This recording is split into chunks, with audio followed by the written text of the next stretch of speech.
Kag sa number 1 sa mga balita subong nga adlaw, basura, quarrying, pagdalo do sa tubig gikan sa kabukiran kag ang pagnabaw sa suba ini ang mga ginalantaw sa karon nga rason kun nga agin baha ang 3rd District sa mismo nga pagbulag sa tuig. Yaring report.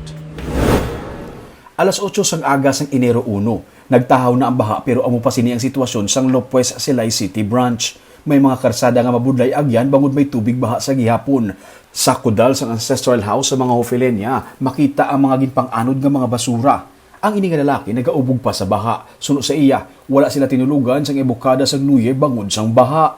Ano mga pagkabutang yung basagid? Basagitan mga bayo, nang basagitan, huwag ka mga tinulugan sa mga aga. New Year pa naman? Maganda ko subungan dyan yung New Year. Ang ina naman nga lalaki may bit-bit pangalubid para gamiton sa pag-evacuate sa mga residente sa piyak nga purok. Tag ko sa may purok, sa may plangi, purok nara, kayo may tao, pato nga wala ka, ano, Ina-rescue? may evacuate kay tungkol na tulugan. Sa mismo nga highway, naga-traffic. Hindi magrisgo ang iban nga mga motorista nga magtabok sa dalan kay madalom ang tubig. May pulis lang sa tunga sang dalan nga nagatiniil para magiya sa mga motorista. Ang ini nga mag-amay, masobra sa 1 ka oras nga nagahulat para makatabok sa Ibi Magalona. Wala sila magrisgo sa pagtabok sa baha. Sa Bacolod, ito puli ka mo tani. Kagina pa ka mo di kaulat, sir? Hindi ka di kaya na sa motor, oh? Kaya man, ngayon labo kayo start vlog ko. Ha? Labo. Labo ka tama? Mabasa. Pati ang headquarters ng Regional Public Safety Battalion 6 sa Higad sang Dalan wala makaluha sa baha. Sa K-Town Subdivision sa Victoria City, nagtahaw na ang tubig pero ang lunang nga dala sang baha nagapabilin. Halos tanan nga residente masako sa pagpanilo sang ilang mga ugsaran. Si Gingging nagapang isa-isa limpyo sang iyang mga baligya kay ang iyang grocery store ginsulod man sang baha. Sa ibabaw sang jeep sila nagpaligad sang gabi sang iyang mister para lang hindi maanod sang tubig. Tubig? Sugod na alas 12, ma'am. Onwards. From Tuguro? Mga alas 2 sa kagahon. Oo. Anong ginobran nyo lang, ma'am? Wala, pugo kami da. Kasi nag-subside. Hasta anong oras nag-subside, ma'am?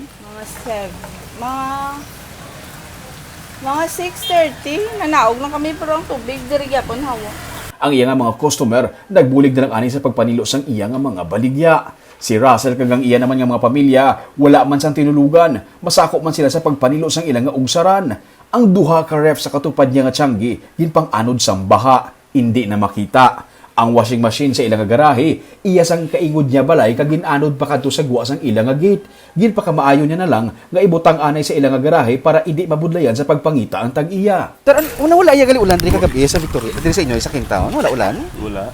Ano lang bali, sir? Nang Vicentality, wala? Ara ito lang Tapos, ano oras nagsaka ang tubig, sir? mga 12 past 12 to Sugod na saka. Mga amo na oras, sir, gaano ka mo tani na, sir? celebrate niya yun. Tapos, Okay na. untat. Oh. Sa kabilugan, ang Talisay, silay ka Victoria City kag Banwa sang Ibi Magalona ang nahalitan sang baha. Masobra sa 15,000 ka mga pamilya ang apektado. Sa Victoria City, namising pa kag nasapwan na lamang nga patay ang 26 anyos nga si Ramil Panes. Naanod siya sang baha samtang papauli sa ilang nga balay sa mismo nga New Year's Eve. Sunod sa pamuno sang Provincial Disaster Management Program Division nga si Zafred Kailian, hindi tuman kakusog sang ulan sa iban nga mga lugar pero tuman kadalom sang baha.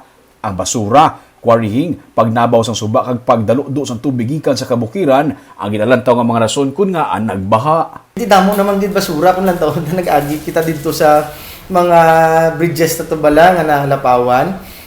Damo gid basura, no? May basura natubuan na sa mga kilamon, no? Or mga kwanto da no obstruction na sa waterways naton. And lantawon naton ang i-assess naton sa kada DRM offices naton kag sa engineering department nila on how do we clear tang waterways para ma-prevent na ang mga pagbaha. 2001, 2011 kag 2021 ginbaha ang Silay City. Tag napulo ka tuig ang balot-balot sang pagbaha.